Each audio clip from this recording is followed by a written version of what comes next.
কালকে মিটিং এর সময় ছাড়া কেউ এখানে দাঁড়াবো না। যাও, আমাদের নেতা কর্মী কেউ দাঁড়াবো না। রাস্তাটা ফ্রি রাখেন, রাস্তাটা ফ্রি রাখেন প্লিজ। আসুন,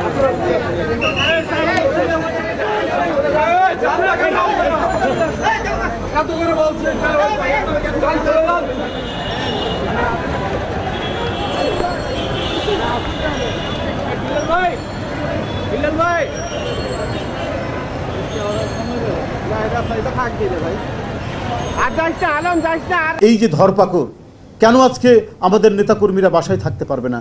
কেন বিভিন্ন জেলা থেকে এসে ঢাকা শহরে তার আত্মীয় স্বজনের বাসায় হোটেলে থাকতে পারবে না? এই দেশ কি আমাদের দেশ না? এই দেশে কি বিএনপির নেতাকর্মীরা বাস করে না? এই ঢাকা যে রাজধানী, এটা কি বাংলাদেশের রাজধানী না? এই রাজধানীতে এই দেশের যেটা আমাদের ভৌগোলিক সীমানা, স্বাধীন সত্তা, সেটা যে কোনো অঞ্চলের মানুষ ঢাকায় আসতে পারে, তারা থাকতে পারে। এটা তো আমাদের সাংবিধানিক অধিকার, এটা তো মৌলিক অধিকার। এই অধিকারকে কেন ক্ষুণ্ণ করছে এই সরকার? আমার একমাত্র আহ্বান আমি আপনাদের সামনে তুলে ধরছি। আমরা সব কিছু বিবেচনা করেছি, প্রশাসন থেকে অনেক কথা বলা হয়েছে। আমাদের দল দীর্ঘ সময় তারা মিটিং করে, সভা করে তারা সিদ্ধান্ত নিয়েছেন, ঠিক আছে আজকে বৃহস্পতিবার, আজকে কর্মদিবস। আমরা তো আওয়ামী লীগে বিভিন্ন কর্মসূচি দেখেছি, সেখানে তার কোনো কর্মদিবসই তো বিবেচনা করেন না। একের পর এক যুবলীগ, ছাত্রলীগ, আওয়ামী লীগ, স্বেচ্ছাসেবক লীগ, কোনো লীগের শেষ নাই। তারা ঢাকা শহরের যে কোনো জায়গায় রাস্তা দখল করে, অডিটোরিয়াম বলুন, রাস্তা দখল করে তারা কর্মসূচি করছে।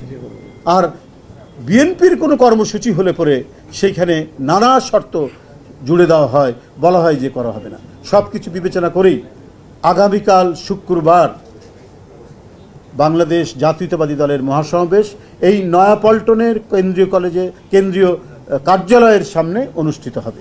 সেটি গতকাল সিদ্ধান্ত হয়েছে, সেটি আবার আপনাদের সামনে আমি পুনরুক্তি করলাম যে এই সিদ্ধান্ত অনুযায়ী আগামীকাল জুম্মার নামাজের পরে 2টার সময় এইখানে মহাসমাবেশ অনুষ্ঠিত হবে এই দলীয় কার্যালয়, নয়াপল্টনস্থ দলীয় কার্যালয়ের সামনে। আমরা যে প্রক্রিয়া, সেই প্রক্রিয়া অবলম্বন করেছি, পুলিশকে অবহিত করা হয়েছে, আমাদের সব কিছু ইতিমধ্যেই সম্পন্ন করা হয়েছে।